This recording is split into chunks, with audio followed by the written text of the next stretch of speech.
Hi, my name is Michael Chikeen.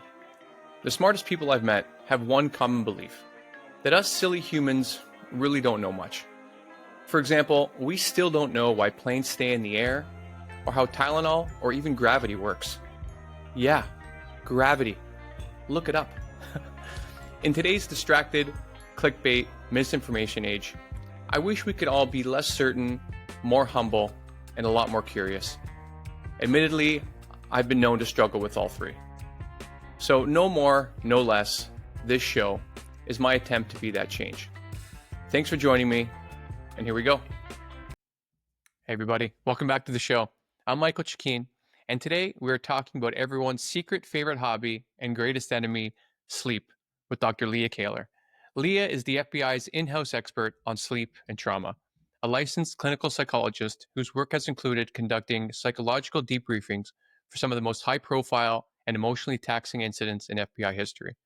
She began her career at the Memphis VA Sleep Clinic, treating veterans with nightmares and stubborn insomnia, and these days she travels the world teaching law enforcement partners why sleep is mission critical and how to get it when adrenaline, shift work, and trauma keep the brain on alert. Dr. Kaylor has a PhD in clinical psychology, a master's in forensic mental health counseling, a postdoctoral master's in clinical psychopharmacology, plus certifications in EMDR and brain spotting.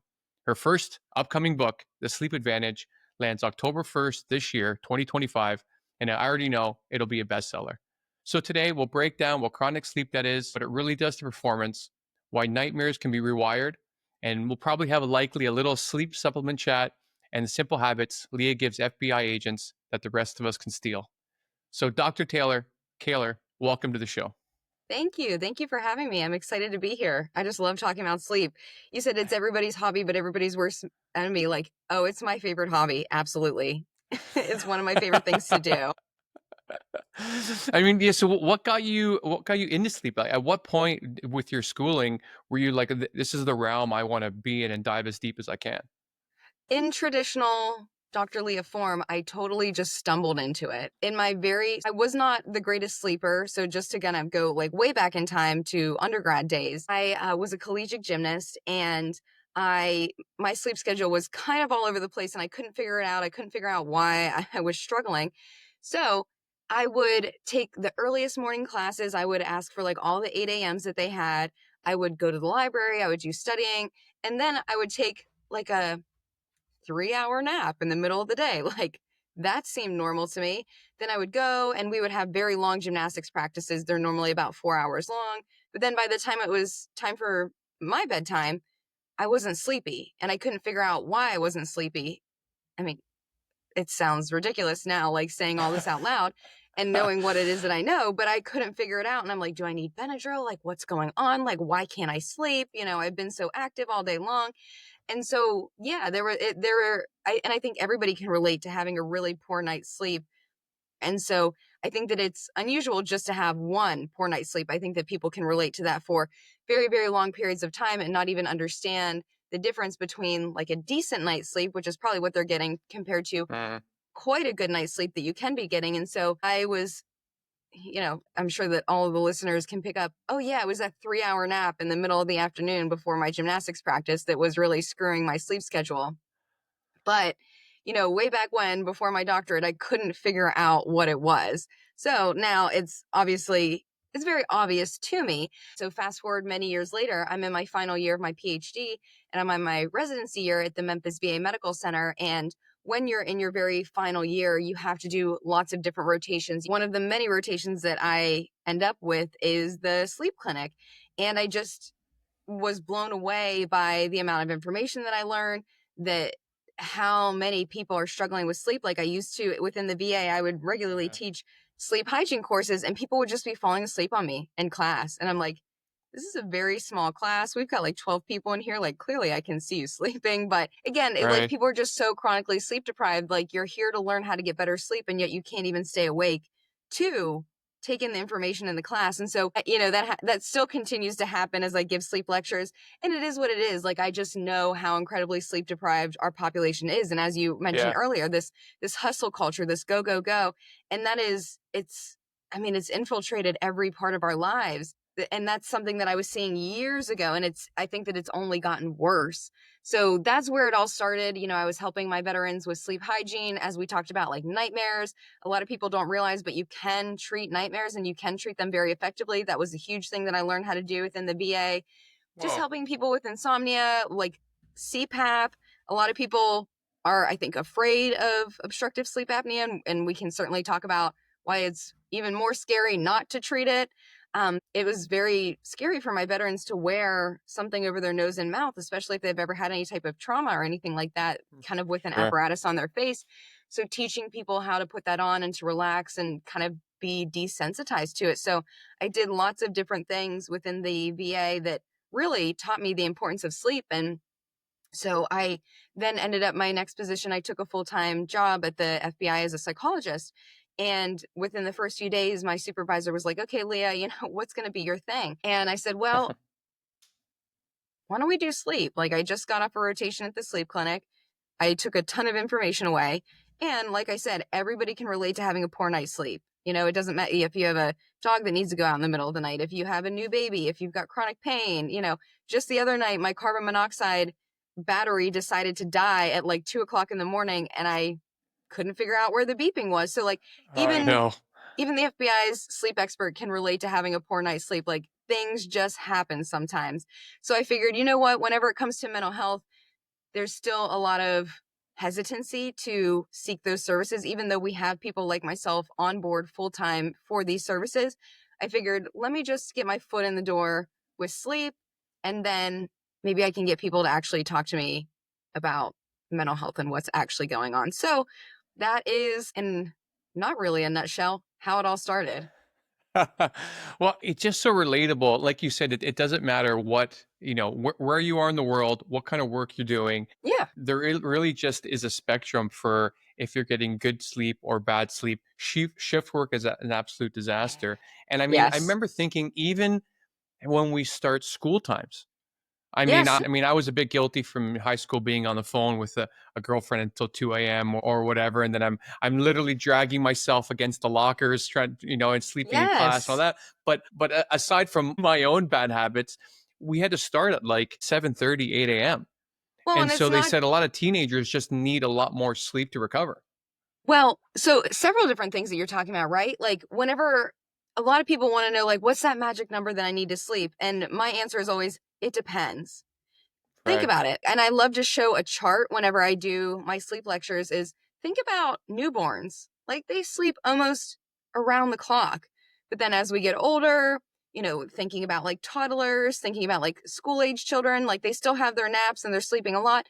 But as we continue to move through the chart, and move towards adulthood, we need less sleep. But teenagers, certainly, again, like the brain is still developing. And that's a big piece of what's happening during sleep, is that there's so much going on, especially when we're thinking about kids and into teen years. Like, we're spending all day in school, so we're trying to really absorb that knowledge. Well, that's a huge piece of what the brain is doing at night, is it's taking in all the information from the day. It's figuring out what's important, what needs to go to long-term, short-term, what needs to be trashed. But then it Right. also is trying to figure out, okay, based on what it is that I already know, what about this new information and where does it go? And how does it fit into what I already know? So it's so important. And then also, whenever it comes to teens, a big thing that we see, and just exactly what you're talking about, is we kind of get a little bit of a shift in staying up later and then wanting to sleep in more. And there's been lots of conversation out there about start times for school, but not just start times. Like, okay, so what time do the kids actually have to wake up to get ready, to have breakfast, to have their school bag ready, to then maybe get on the bus? And all of that takes so much more time, let alone school starting at whatever time. So there's so many Right. different pieces that come into it. And I know that there's a lot of conversations happening and have been happening about, can we shift this? Can we figure out a way to improve this? Can we make it a little bit better? But it certainly is a struggle, and sleep is so incredibly important. And we just do a great job of getting in our own way about getting very good sleep. We do. Right. I mean, yeah, there's so many so many directions to go for this conversation because it Yeah. is so universal. And so I guess I want to start on the more extreme part of the scale, and Okay. we'll come back from there because Okay. the Fair enough. being able to treat nightmares is definitely something I want to make sure we get to. But Yeah. It's so unique that you've worked with the FBI in these really high stakes scenarios. People that I'm sure, I mean, I've read plenty of books of even police detectives in random towns have a real tough time because they're seeing, and firefighters as well, they're seeing Yeah. kind of the worst of humanity. They're seeing like Hmm. an exploding body because of the gases after they've died. They Yeah. see crime and blood and all these things, and you kind of can't scrub that from your memory. So I'd love to know specifically in your work that you've done in these cases, how are you helping these people? Because I mean, right now we're looking at MDMA for PTSD. We're looking at Hmm. all these pharma Psilocybin. Yes. yeah, exactly. So what's your first step when dealing with someone that's maybe been through more of these traumatic events? Sure. So, just to give like a little disclaimer, yes, I work for the FBI, but everything that I'm going to say here is my own thoughts, of opinions, feelings, beliefs, and this podcast is not sponsored by the FBI or endorsed. So, just putting that out there. But Noted. in my work, I do a good amount of nightmare work, and again, I just think that it's not out there enough that people know that we can treat it, or I should say, whenever it comes to nightmares that are recurrent and it's the same one that happens over and over again, we do have a treatment that is very effective for it, and it's called imagery rehearsal therapy. I first learned about this at the VA, and I've since pulled it out of my bag of tricks whenever it is that I need it, and it is so incredibly effective. So let me Wow. back up and talk about, like you mentioned, whenever it comes to any type of first responder or military, but also too, regular civilians can also fall into this category as well. But oftentimes when we're trying to meet the mission, we ask people to see and do a lot of things that are just not normal for human beings. Like, this is not something that people should be as exposed to. Like you said, like firefighters, police, first responders, like military, these are abnormal stressors. And so what we're seeing whenever it comes to nightmares and post-traumatic stress injury is that people are having a normal response to being exposed to an abnormal situation. And I think that it's really important that we frame it that way. So, what's happening at night, one of the many, many important features of all of the different stages of sleep that we go through is we go through something that I kind of like to call an emotional detox. And that the brain, whether we like, if we just kind of back up and just think about anybody on a typical day, your brain takes in so much information all day. Like, think about your eyes, your ears, like all of your senses, like touch. All of these pieces of information are coming in through the senses, and your brain can't possibly hold all that or store all of that, and nor should we. So at night, one of the many functions is that we need to shift and sift through all of this and decide what is relevant for me, what's important, what's not important, and then figuring out where that goes. And a piece of that is also working through emotions and emotion regulation. And that's going to be a very big piece whenever we have people who are exposed to things that are traumatic. And so oftentimes whenever we end up with a nightmare, what's happening is that we're trying to process through something that has happened, whether it's happened just that day, or maybe something has triggered us, maybe a sight, a smell, a thought, a memory, a person. And so we're working through something at night, whatever the brain thinks that it needs to process on. And we often end up with a nightmare because adrenaline and cortisol are so high that we're trying to process, we're trying to work through, and yet we wake up from a nightmare because our adrenaline and our cortisol are so high. And the brain doesn't like to leave things left undone. It doesn't like to just half do things. All So right. the next night it's like, all right, well, we're going to try again. And that's oftentimes where we get into this cycle of this repetitive nightmare, is that the brain is trying to do its job. It's trying to process through, it's trying to do this emotional detox. And yet our adrenaline and our cortisol are just too high to allow that to happen. So, yeah, so let me stop there and see if you have any questions before I keep going.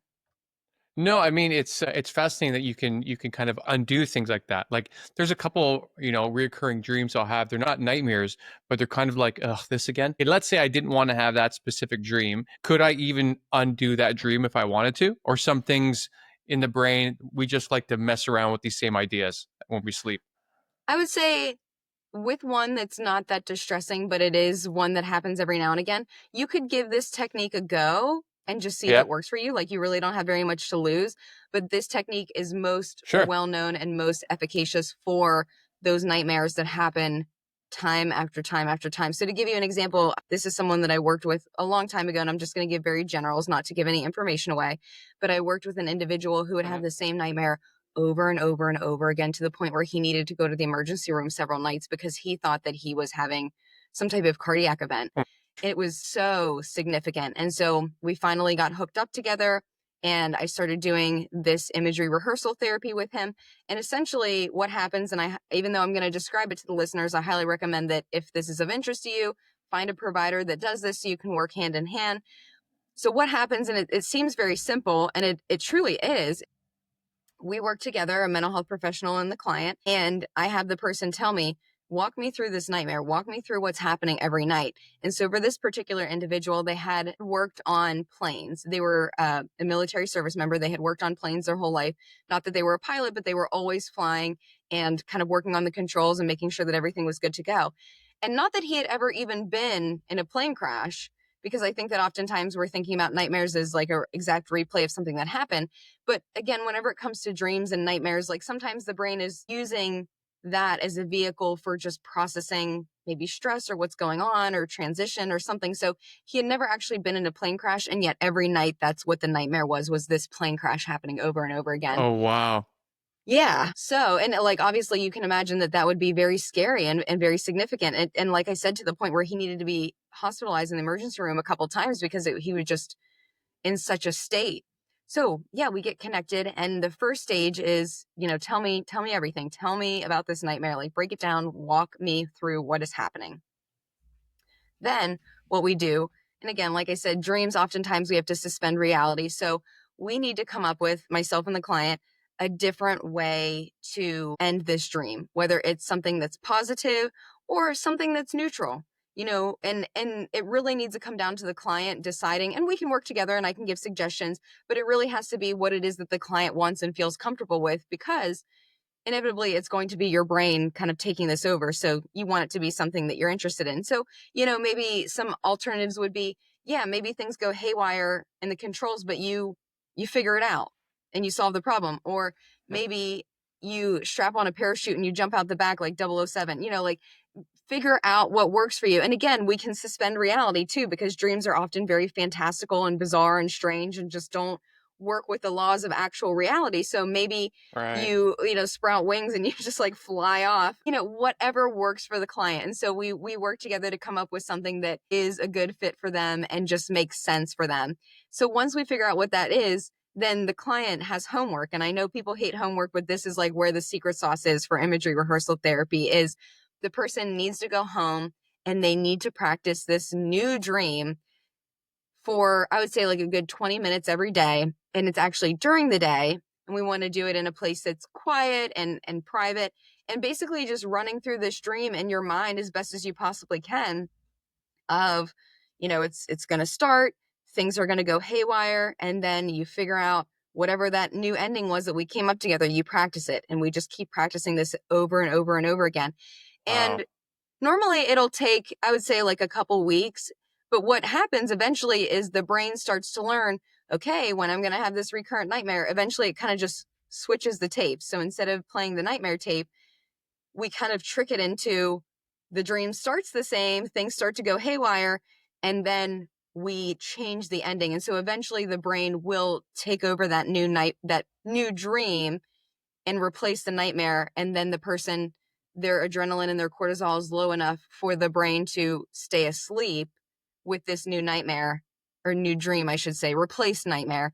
And that eventually they no longer even realize that if they are even having that dream, it just kind of processes throughout the night and keeps them asleep. So it does take time.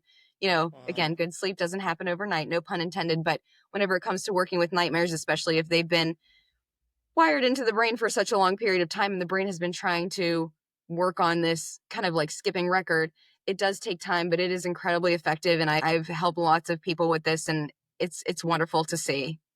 That's incredible. I mean, what was the feedback from your colleague when you basically solved his life? Oh, I mean, I think that people are so incredibly grateful. And I have a few other clients who I continue to keep in touch with every now and again, and they let me know how they're doing. And they're like, listen, I tell everybody about this. I tell everybody about our work together. And, I have one client who's so excited about it. And he's like, you have my full permission to tell my story anytime. And so, like, I think people just get really excited and they want to share the good news too, because I think that there are so many people suffering. Like I said, I was literally just at a conference and I was just kind of cruising around, like, just talking to people. Like, no one really knows who I am. And someone, like, nightmares come up within like the first few seconds of us talking. And I'm like, Oh my gosh. yep, like we don't acknowledge this enough. And again, another example is like I love to travel and I love to talk about sleep and to just give this knowledge to people. And I love doing a Q&A because I think that that's a lot of fun. Because oftentimes, I could talk about sleep all day long, like literally no joke. And so I'd rather do a Q&A so that you get the information that you want in our, maybe hour long time that we have together. And so Right. I once had someone raise their hand and he's like, "Hey doc, I have this dream where my gun doesn't go off." And then the room just kind of goes silent for a second. And I do that on purpose.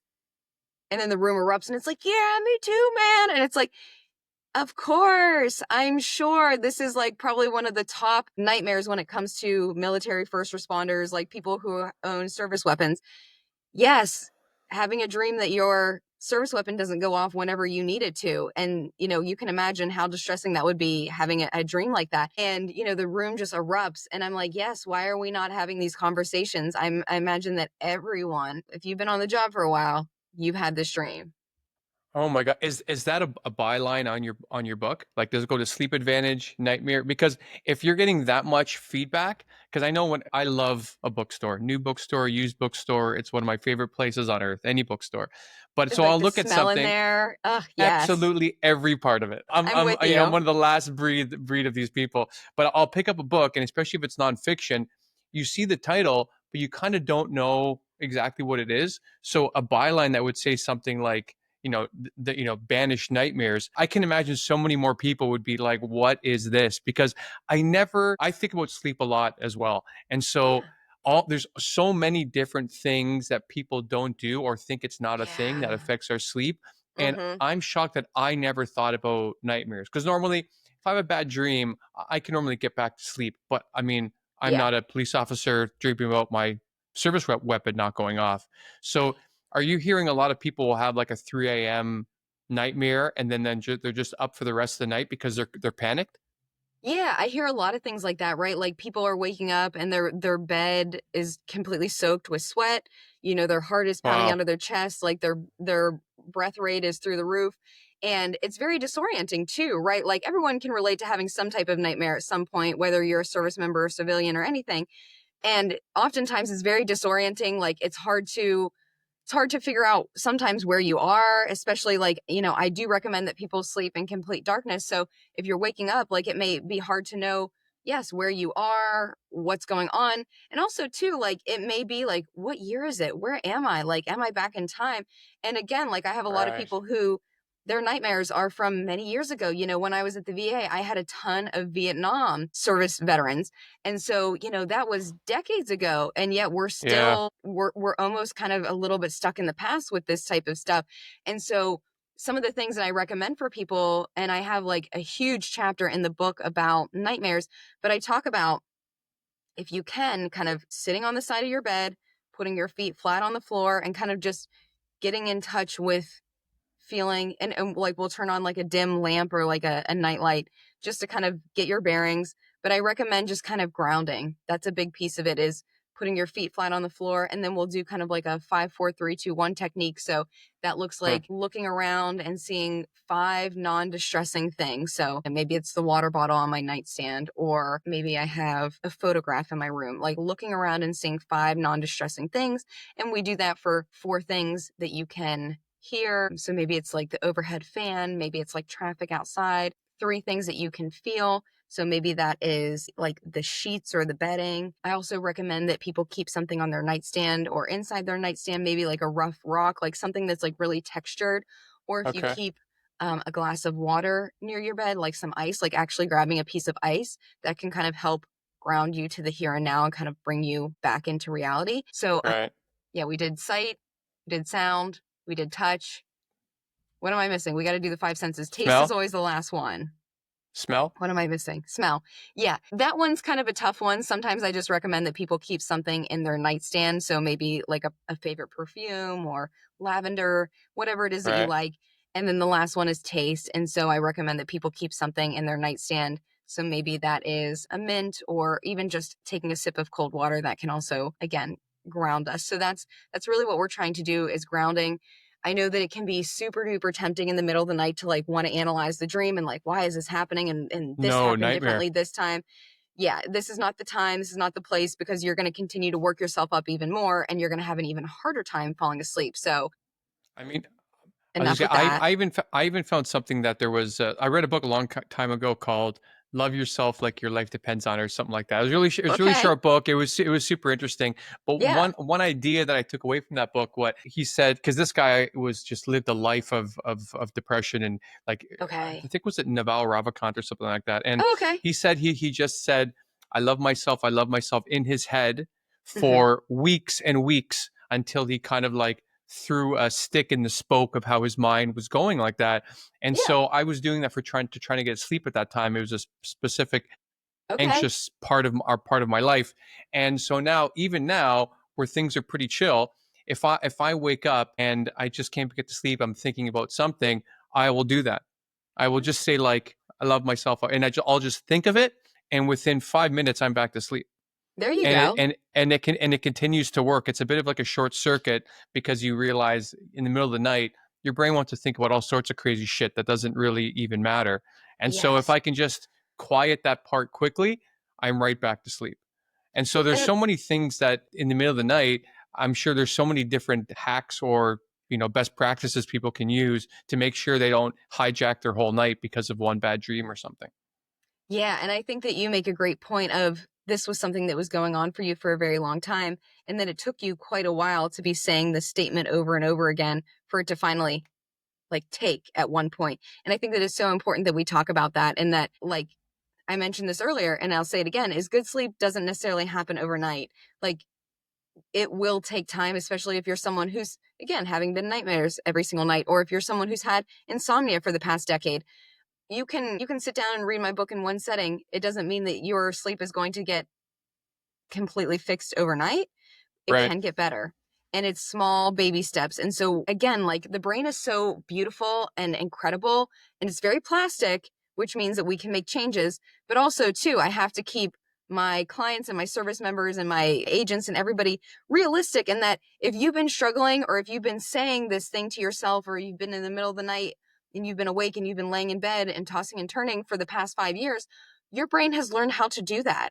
And your Right. brain thinks, oh, well, this is just what it is that we do. So it takes rewiring and we can rewire, but it will take work. Like we talked about, like the imagery rehearsal therapy, like that you have to put in the work. Or like you giving the example of this new statement that you keep just telling yourself and telling yourself. It does take work. Anything is going to take work if we want to make change. And so I think that it's important that we talk about that is just there's so many things that we can do, but we have to be realistic and we have to remember good sleep will not necessarily happen overnight. It's a series of little teeny tiny building blocks that build to an amazing night's sleep. Yeah, and I think even like to go back to that mantra for a second, I'm sure it could be anything. I'm sure it Yeah. could be like Oh, yeah. I'm safe, or Yes. the night is calm. Pick whatever you want to do. Yeah, I think Yes. it's just y- to your point about how the brain creates habits. I think Yes. we have this rumination, this idea that is just we think this is how it's supposed to operate, and so if we don't throw something into that river, I think it's just going to wash over us. And then all of a sudden it's 4 a.m. and you're up for the next 24 hours. And so Hmm. I know what I wanted to do is maybe go back and forth for different things Okay. that we think can improve sleep. And so I'll add one. You can tell me Okay. if I'm right or wrong, because some of the things I realized over time, like light is such a big one, right? Oh, And I think yes. a lot of people think, okay, Yes. because I have okay blinds that are maybe blackout, but I think even if you let the light in on the sides, Hmm. if it's pitch black, like it doesn't matter if your eyes are closed, you can sense a change in complete darkness to Yes. some light. I think personally, I think that will wake you up. Like, Yes. do you agree, or is it like do you prescribe to complete darkness?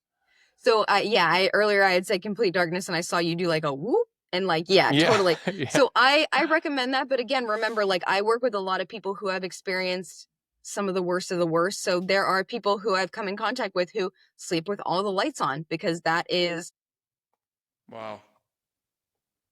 the only way in which they feel safe enough. So Hmm. I think it's a continuum. What then the continuum and where it is you're going to get the best night rest, total darkness to the point where you cannot see your hand in front of your face. That's the Yep. best. But I realize that there will be people who need some type of light, need some type of night light. Maybe you need to have to be sleeping with all the lights on because that's part of a trauma that you're working through. So I get it. I've seen a lot of it, but I would recommend for those who can tolerate complete darkness, exactly what you're saying. And I've taken it to the extreme, and it's not necessarily that extreme because again, like what you're saying is people don't realize this, but the eyelids, this is gross, are so thin. And so if there's any light coming in or any changes, it can absolutely be transferred through the eyelids, and that can be a signal to the brain, and it can cause micro awakenings. So micro awakenings, what that Hmm. means is it's so tiny and imperceivable, it's still happening, but you may not never ever remember it. You may think, oh yeah, I slept fantastic last night. And yet if we had some type of technology to pick up on that, you maybe did have several micro awakenings, but it was so tiny that it didn't wake you up out of a full night's rest. So I would say for those who want to take it to the complete darkness level, um, not just the blackout curtains, but figuring out a way to make sure that no light is coming in. So maybe that looks like, especially under doors, putting some type of weather stripping underneath there or a towel, something like that. If you have any electronics that are having lights or producing some type of light, if you can, first and foremost, getting that out of the bedroom. If you can't, putting some type of like electrical tape or something over that. So a good example is like I have a smoke detector above my bed and it has a little light. And so I've gotten some electrical Absolutely. Get rid tape of and I it. just have like a little Yeah. sticker over top of it. So it Yeah. just, it depends on the level that you want to take it to. But I think that it's so important that we do as much as we can to make it total darkness. And it's not that hard, set aside like 2 or 3 hours to kind of do this audit and figure it out. And Yeah. so, yeah, if you're, like you said, if you have blackout curtains, but there's a little bit of light on each side, maybe you can get some sticky Velcro from the store and you can kind of just put that up. And maybe that's your solution that's very low tech and won't take very Sure. Well, much I mean, time. I think Europe has a bit of an advantage on this because we have all these Okay. automatic shutters that they're just built into Yeah, it. So true. like it is pitch black. However, to your point, Perfect. I was thinking maybe the idea is, well, having all the lights on is a bit of an extreme case for someone who's been through trauma. Yes. But I wonder if just the goal is to have enough darkness, even if you have a nightlight, that the standard of light is the same no matter what time it is. So there is no awareness from the eyes under the eyelids that there's been a change in luminescence in the area. Because I mean, I have a sliding door in my bedroom, and it's not even that close to my bed, but there's a lot of sun that comes in from that hallway. And Mm-hmm. so I had even put like a blackout blind over that Yeah. sliding door, and I slept another couple hours easier. It was before I'd Yeah. wake up at like 6 a.m. and then have to go Mm-hmm. back to sleep, but now I sleep straight through. And so that's why I mean, I'm such a big fan of complete and utter bat cave darkness when I like to say inside cabin of a cruise ship dark. Like that is dark. great. Yes. And yeah, like anything that you can do. And it's like very small fixes like weather stripping or like the blackout curtains or like Velcro or the electrical tape. Like it's little simple things like that where if you just set aside a little bit of time, that will pay off dividends. So it's really important that we do that if that is something that's tolerable to someone. Now, like you said, I do think that a night light that stays constant might be a nice option, or something that I would recommend for folks, especially people who need to get up and go to the bathroom in the middle of the night. And Mm, that's not unusual. That does happen. But as we age, or if there's certain medications or medical conditions, sometimes there are people who that happens more frequently throughout the night. And I would say having if like I would say in your hallway or in your bathroom, so not necessarily in your bedroom, having a motion censored nightlight. And if you can change the nightlight bulb from like normally they're like bright white, if you can yeah, to a change that to very like dull one. an amber or like a red tone, and yeah, like on the dollar side. But I would say motion censored, so it's not on all night long. But if you get up to go to the bathroom, you're not going to like stumble around and fall. But at least you have a little bit of light, and it's not that bright white light that can kind of signal to your brain like, all right, cool, time to wake up. So those are Wow. like a few little recommendations that I would make. Again, like I think the tiny changes make a big difference, and that's a very tiny change, but give it a go and see how it goes for you. Yeah, I think a lot of people would hear this and think it's extreme to do this to your bedroom. And I completely disagree. Where I think like sleep, we know how important it is for like staving off cognitive decline in the future, Yeah, for, for being able to make better decisions during the day, for even for having good relationships. If everyone's sleep deprived all the time, you are going to fight more often. I mean, this is really basic stuff for me. And so I think if you can spend a few hours and take, all the tips that you've given and just give yourself an environment so you can actually rest and recover, I- it kind of it stacks all of the gains you it get from does. having so much better sleep. So yeah, to move on from light, what's another thing that you think is a really easy one? Like we'll just start Yeah, stacking easy let's wins do to make your easy sleep ones. better. Yeah. So it's still playing off of light, but in a different way because light is our strongest cue for our circadian rhythm. So just to go like get sciencey for a hot second, think about our caveman ancestors. How did they know when it was time to be awake? The sun went up. And how did they know when it Right. was time to go to bed? The sun went down. And so even though we've come so far, and there have been so many years between us and them, that our brain is still wired the same way. We still have that same neural circuitry. And so one of the strongest cues for us to know when it's time to be awake and alert and up and about is the sun. And so if you can get natural sunlight into your eyes within an hour of waking up in just a few minutes, take your sunglasses off, even if it's cloudy, even if you're not a morning person, just go and get natural sunlight into your eyes for just a few minutes. Don't burn your retinas. But when the sun is in a low angle in the sky, that is the best time to do that. And when that's happening, the sunlight is traveling back into the brain, back into the suprachiasmatic nucleus, and it's letting the brain know, which the suprachiasmatic nucleus is basically like our internal like timekeeper or like our master clock, if you will.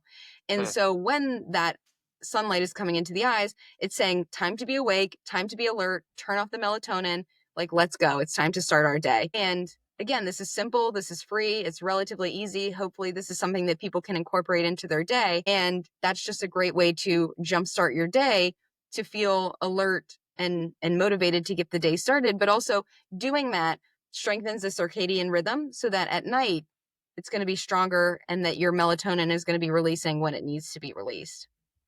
Okay. Yeah, I mean, Simple, I work from easy. home, so I can be a little bit better with that. I mean, I have a terrace here that sometimes I don't go out on enough in the morning. Yeah, And I try to limit time when I'm on my phone too early, which super helps me. But yeah, I mean, even at night, I got to start putting like blue blocker glasses when I'm on my put my phone down, and maybe 1 hour one hour earlier. There's all these really basic things, and so that's a really good one. I easy, free. yeah, I was gonna say I want to talk about caffeine Yeah. because Okay, let's because talk about because it. I'm not a big coffee drinker. I have maybe one espresso in the morning if I'm even having coffee at that time, and we live in a world now that the last 40 years, it seems every year there's more caffeine, green tea, uppers, in absolutely everything. I have a hard time finding a greens mixture because they all have a caffeine in it, and I don't want extra caffeine. If you have it too Yep. late in the day, all these things. And so I'm wondering, and when not to mention if you have too much caffeine, you're feeling anxious, like your life in general is more anxious. So I would imagine sleep is so much worse because everything just becomes a little bit more heightened and you can't calm down to sleep well enough. Could you speak more to what you think about how caffeine affects our life and sleep and all these things? I sure can. Caffeine, you're exactly right. Whenever it comes to this culture, I, I don't know exactly like when we took this turn, but holy cow, like the Yeah. amount of caffeine. I mean, it's like left, right, and center. Like as I was writing this book, I do this fun exercise for people when they come to see me in a sleep lecture or sleep workshop. And I have this slide and it shows like some of your most basic, like, oh, the Starbucks this or Dunkin' Donuts that. And so I kind of have like a little chart for everybody to look at. And I kind of just have people do a caffeine audit. Like I don't get into it. I show this slide and I say, let's just take a typical day and let's Yeah. take this chart and we're just going to see, let's just see what's happening. And again, my population is first responders, it's military. So a lot of those folks are really pounding caffeine. And we're seeing more and more and more of this. And I totally agree with you. Like, as I was reading the book, there's like caffeine gum. There's some water with caffeine in it. I'm like, why? Why do we have to mess with a good thing? Like, just leave water alone, please. Yeah. But, you know, a huge piece for my population is working out. So pre-workout, like, holy cow, the amount of caffeine Oh that's my in God. that.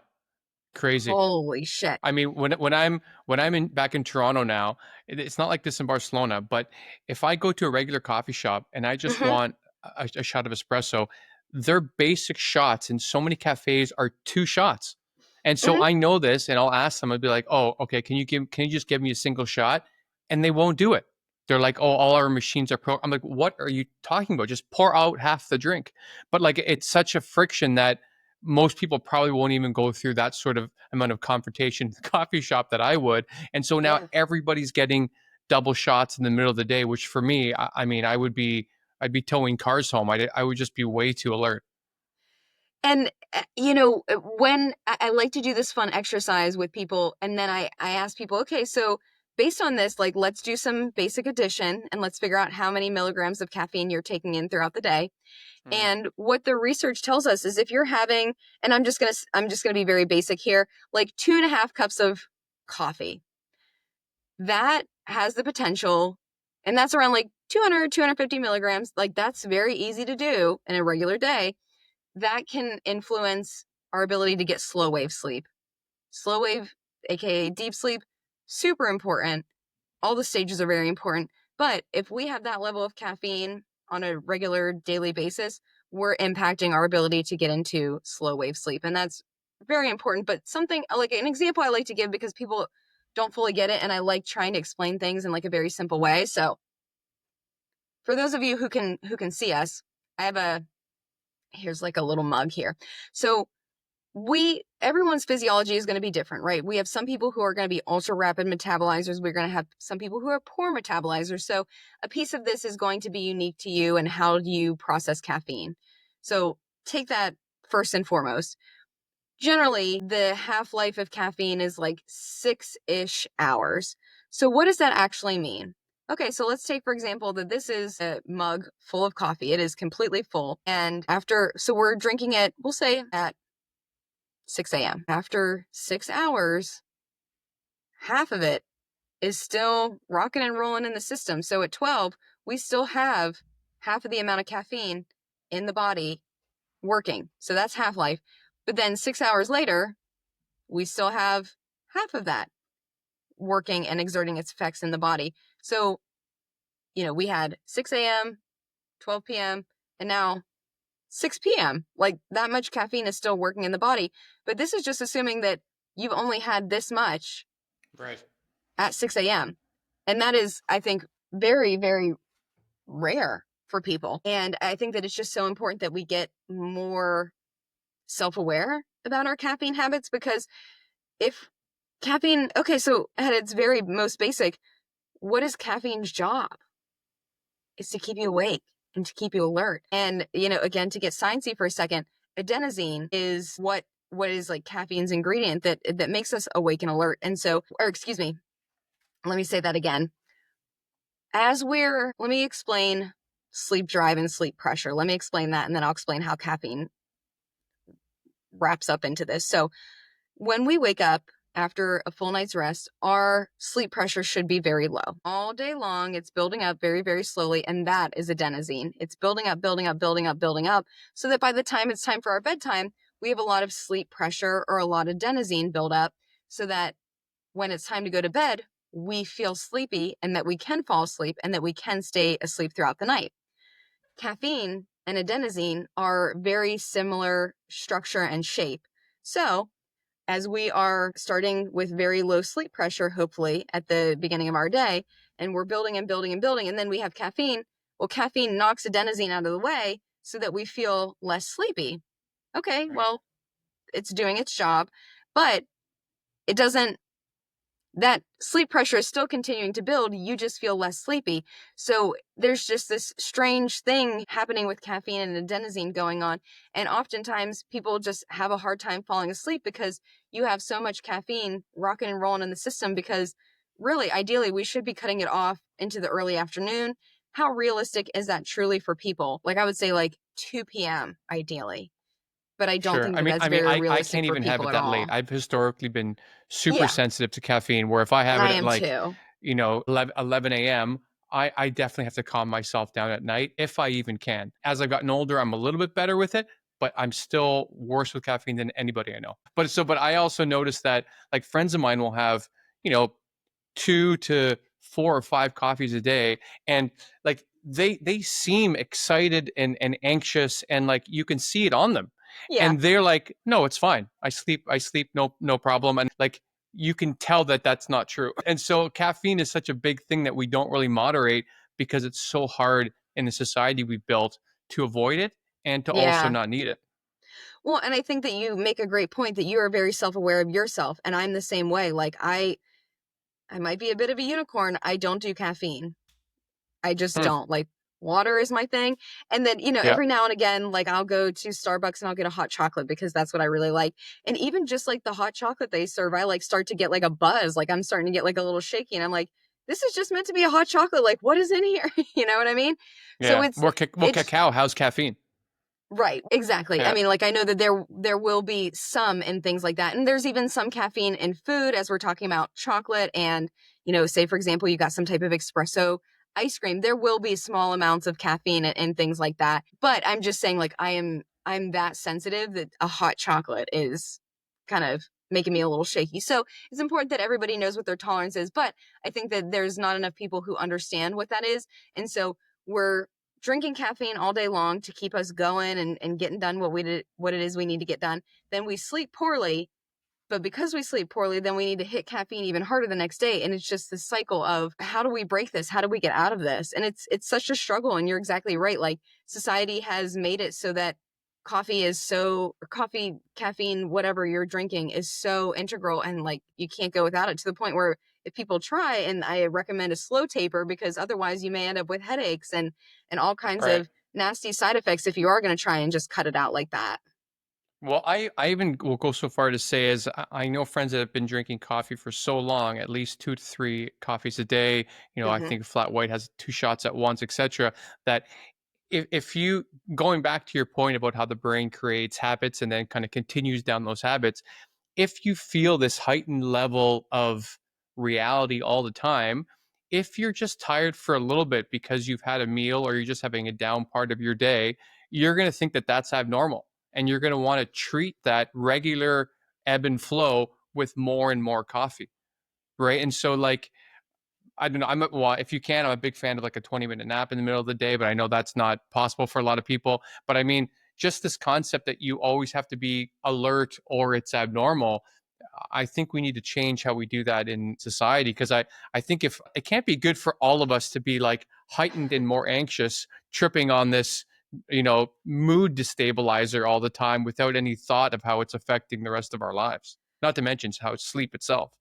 Well, and I agree with you 100%. And just thinking about like what is going on broadly in our world and our society. And so if you are maybe already feeling emotional about things and then you add caffeine on top of it, it's kind of like is Right. is that what it is that we're needing right now? Is this what's best for your mental health? I would tend to not agree. But some easy, simple things that people can do instead when they feel like they need some caffeine or they're kind of hitting a dip. Go outside, go on a walk, do like 10 squats, like do some small little things to go wake you up. Call a friend. Like there are small things that you can do to wake yourself up. That doesn't mean, okay, well, I guess I need another espresso now. No, Right. go get some fresh air. Go splash Right. some cold water on your face. Like there are try other things out. But yes, I would highly recommend for those listening, whatever your caffeine intake is, unless it's very insignificant, do a slow taper because I don't think it's doing you any favors. And again, I think that it's important that if someone has been in this state for such a long time of having this much caffeine intake, Hmm. it will take a while to get to a place where you're having less. And it will also take a while to get to a point where that then impacts your sleep and you're starting to see improvements. So again, if you decide I'm not drinking any caffeine today and then I slept like shit and Dr. Kaylor, she didn't give any good tips at all. No, it Right. takes time. It takes time. Right. Well, I think I want to segue a little bit into supplements and drug use because thankfully I've never been on that road where I've had to have Yeah. some sort of pharmacological solution. If I'm sleeping in a new place, I'll have some melatonin, which has always really helped. But I was hoping you could touch on different supplements that are effective. I found magnesium has been super effective for me getting to sleep. The magnesium, sometimes a melatonin combo has been, I'm completely lights out, even though I can be groggy in the mornings. And there are so many people like, I mean, you listen to any celebrity interview, Xanax or whatever these things that come up are, they're absolutely everywhere. And so I was hoping in your experience, if you have any with supplements and drugs and all these things, I'd love to hear your take on them. Yeah, so I have a unique perspective in that I am a prescriber, so I can prescribe mental health medications and things that we call Z drugs. So not just benzodiazepines are in their own category, and you had mentioned Xanax, that falls under that category of benzodiazepines. But things like your Ambien, your Sonata, your Lunesta, those are similar to benzos, but they're not the exact same thing, and we call those Z drugs. So I do have the ability to prescribe those. So I kind of have a unique take on this, I think, because I've been a psychologist for a very long time and I've only gotten prescription privileges relatively recently within the past year. So I would say I get questions like this a lot when I do my sleep lectures, and I have a slide and I have a pyramid on the slide. And at the very bottom of the pyramid, the biggest, thickest part is changing behaviors, like we've been talking about. So changing when you eat, changing your caffeine, changing what time you exercise, like just doing behavioral modifications. So having the early morning sunlight, there's tons of different things that, we could talk all day about, but behavioral modifications. And then as we move up the pyramid, the next is environmental modifications. So is your bedroom dark enough? Is it cool? Is it quiet? Do we need a white noise machine? Do you need earphones? Do you need to remove the TV from your bedroom? Again, I recommend removing a lot of different things from the bedroom. Like if you have a work laptop, and I get it. Like I know at one point in my life, I was living in New York City and I shared a bedroom. So I understand that there are people who can't make modifications like this. But if you have the Sure. luxury of being able to, take out work things from your bedroom, like if you're someone who does a workout in your bedroom and you've got like weights or a kettlebell, like get those things out of the bedroom. Like we want the bed to be reserved for primarily sleep. That's really what it is that we Right. want. So again, so it's behavioral modifications, it's environmental modifications. And then if we're still having issues and we're doing a lot of good things day in and day out, and I would say for several weeks, then my next part of the pyramid is maybe it's time for a sleep study. Maybe it's time to see Wow. if something's actually going on. And I think that there are so many people who struggle with various different types of issues, but I would say obstructive sleep apnea is a huge one that a lot of people don't realize that they have. I get so many questions when I do sleep lectures about I'm in bed for 8 hours and I still wake up exhausted. I'm unrefreshed. I don't know what's going on. And a lot of times people don't know that they have obstructive sleep apnea. Oftentimes it's a partner or a roommate telling them like, hey, you're snoring, like you're a chainsaw, like something's going on. You're a walrus. Please fix this. You're out Right. of control. And, even just yesterday, I was speaking to someone and they were telling me that they had no idea that they had obstructive sleep apnea and they were wearing some type of wearable. And now I would say like our wearables are so incredibly advanced. I mean, it's unbelievable. And the wearable that person had on could send information to their doctor. And they were like, Leah, you're not going to believe this, but I was sending all of my information from my wearable to my doctor, and my doctor called me and said, hey, we need to have you come in for a sleep study. And he's like, well, why? What's going on? And he's like, well, I see what's happening on your data and you're waking up multiple times throughout the night. And I think that we need to test you for obstructive sleep apnea. And lo and behold, he went in and he had a polysomnography, which is a sleep study. And he was diagnosed with obstructive sleep apnea. And again, I Wow. think whenever people think about obstructive sleep apnea, they think about someone who maybe is older, someone who's heavier in weight. And that's not necessarily the case. Like even children can have obstructive sleep apnea. And this person that I was speaking to yesterday, young, looked to be very fit. And so I think that we have this prototype or like a typical picture in our mind, and that's not necessarily true. So if you're Right. someone who thinks, oh, I've been in bed all night long and I don't know what the deal is, like I just drag all day, it could be that. It could be something that needs to be diagnosed. So I would say consulting with a medical professional is the next step. And then finally, to get to your question, As we're getting to the very top of the pyramid, we have over the counter, and then at the very top, we have prescription. So when it comes to over the counter, I have a lot of thoughts about this. So as you know, my population, whenever it comes to first responders, whenever it comes to military, we have to be careful about what it is that we're putting into our body. And just as like a public service announcement, when you are walking down your big box store and you see all the powders and the supplements and the creams and the this and that and the gummies, like a vast majority of that is not regulated by the FDA. And so I'm in the United States, so the FDA is the Food and Drug Administration, so they are not regulating what's Oh, that's in those fair. I mean, products. even the melatonin, I read an article not too long ago that the melatonin gummies, they have fucking no idea how much melatonin is in there. They did a whole bunch Yes. of third-party studies and they're like, this is supposed to Yes. have 1 milligram and it has 10. And like, that's a Yes. ridiculous difference. And so I believe that I read the same study as you did. And so they took a bunch of different melatonin brands, send them away to a third-party lab. And again, there is so much discrepancy as to what is in that and what's on the label. And so Right. there was so much discrepancy. And in the study that I read, there was extremely low levels of melatonin and then over 240% more than what was actually on the label. So that's very concerning. And not only is it concerning, but it's concerning because a lot of parents like to give melatonin to their children. That's concerning for me. I don't do child sleep. That's a whole nother ballgame. But if Right. we're not exactly sure what's in that, that's problematic. And again, Sure. kids are still growing, they're still developing. We do have the ability to sleep well on our own for the most part. And so when we're feeding this to anyone, let alone children, and we're not exactly sure what's in it, that's problematic. In the study that I read, also there sometimes is CBD in gummies like that. And so that's a big problem Oh, for my population God. because we're not allowed to, we have very, very strict rules and regulations on what it is that we can put into our system. So normally, Right. yes, whenever I tell this and I break down this study, I have a similar reaction to what just happened with you of like, oh, good Lord, I didn't know that. So it's very important that we just try and be as informed of a consumer as we possibly can be. And that's why I'm out here to kind of to spread the word. But, you know, let's go back to diphenhydramine. Like that is an antihistamine, also known as Benadryl. And whenever it comes to antihistamine, well, histamine is our wake promoting hormone. And if we do an antihistamine, then that's promoting sleepiness.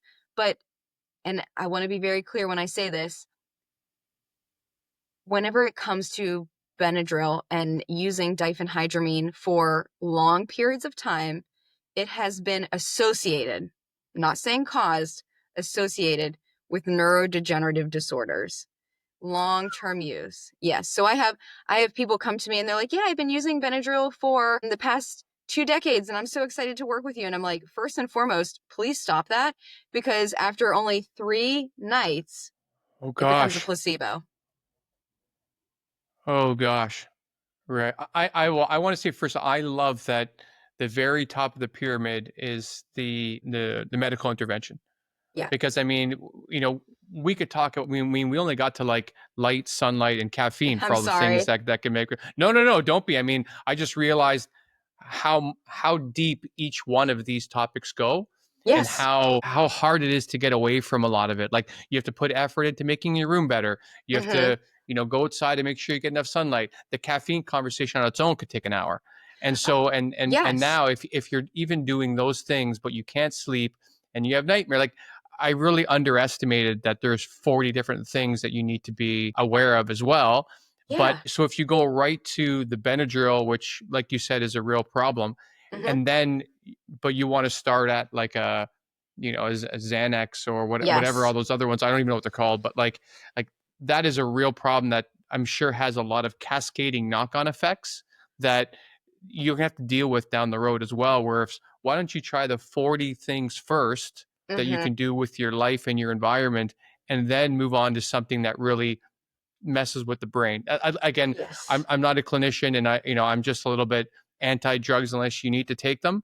But it's so nice to hear professionals say that can prescribe saying the same thing. And I would say that, you know, maybe I am an anomaly and because I know so much about sleep, but I will tell you that in my time as a prescriber, I have yet to prescribe a sleep aid and I would like not to, there will be people who this is appropriate for. That's why it's part of the pyramid, but it is the tiny, tiniest little tippy top of the pyramid, because there are some Right. people who this will be appropriate. But again, in my book, I call it "There's no magic pill," because that's what people want. People want this quick fix. They don't want to change their caffeine habits. They want to doom scroll until 2 a.m. and have that Right. bright light into their eyes. And if you don't want to change your habits, your sleep's not going to get better. You just have to make an informed decision on what it is that you want to do and how you want your life to look different.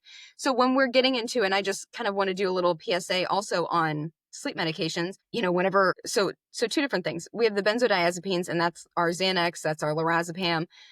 For those ones, again, a lot of people want to use those for sleep. They're not good for sleep because it's messing with your sleep architecture. And when I say that, I mean the stages of sleep that you should be going through. So light sleep, deep sleep, REM sleep, and we're going to be cycling through those throughout the night. So when you are having a benzodiazepine on board, it will make you feel sleepy because it's a depressant. That's what it's meant to do. But the quality of sleep that you're getting simply is not there. Switching over to Z drugs, Ambien, Lunesta, Sonata, those, a lot of people don't realize this, come with a black box warning. They come with a black box warning because some really interesting, not to everybody, but there are select few people, and I seem to keep finding a lot of people who want to tell me these stories because it has happened to them, where it's unusual sleep behaviors that are happening. So when a doctor prescribes you one of those few drugs, they recommend be in bed, be ready to close your eyes when you take this medication, because it works, and it works very quickly. And I will say that these do a better job of preserving sleep architecture. Not fantastic, but they do a better job compared to our benzodiazepines that we just talked about. However, people will report having strange behaviors, but here's the kicker. They don't know that it's happening. So oftentimes they'll wake up and maybe they have a bunch of Amazon packages 2 or 3 Oh my days God. later on their stoop. Maybe their car is parked in a weird way. Maybe the oven is open. Weird things, because what's happening is people have unusual sleep behavior. So maybe they're sleep eating, sleep talking, sleep driving, sleep calling their ex. Weird stuff happens and has the potential to happen. Not to everyone, but this is what the black box warning is all about. And going hand in hand with that, and this is what's so scary, is it comes with amnesia for that period of time. So they have no recollection of that happening. And so Crazy. oftentimes I will have people come and tell me stories, and they're like, I had no idea. It was my husband who was filming me, and I never would have believed it. Or, if they live alone, like I'm waking up and like I'm realizing that like weird things have happened in the middle of the night because I'm kind of seeing evidence and clues. Yeah. And that's what's really, really scary. And if we get to the point where someone is sleep driving, like how incredibly dangerous is that? Or if you're sleep cooking, you turn on the burners on your stove, like there are a lot of dangerous things that can happen. And that's why there's a black box warning on those. And people don't realize that. Again, they're just like, oh, Ambien is, I think, very culturally like soaked in. If you think about that song, New York from Jay-Z, like, hey, slip me an Ambien. Like it's so Oh my embedded God. into our Right. culture. And that's not the answer. There's no magic pill. That's not the answer. But like you said, it's so much into culture. It's hard to get away from it. It And is. I love that there's people like you that are going to be going on the record as you tour your book, and you're going to be a big smash hit with this, I'm sure, Thank you. because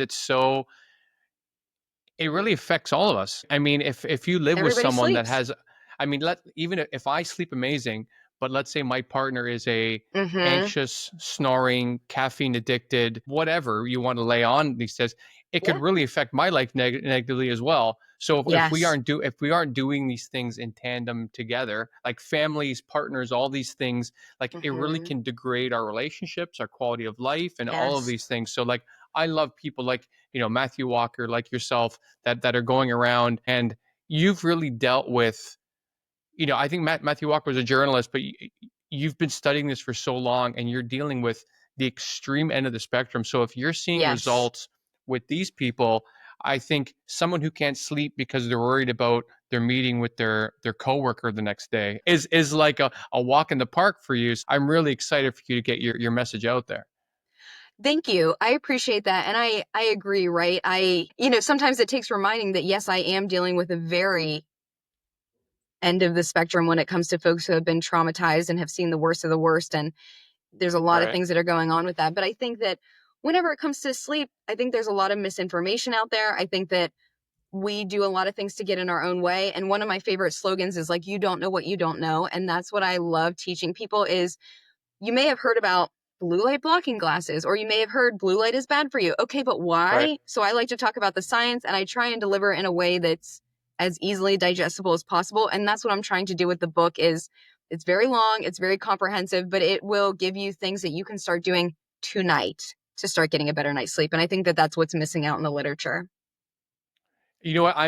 I thought I knew everything there was about sleep, but I'm definitely going to get your book and read it, because even the nightmare thing, I can't believe that didn't like even hit the radar that this is an issue that I could deal with.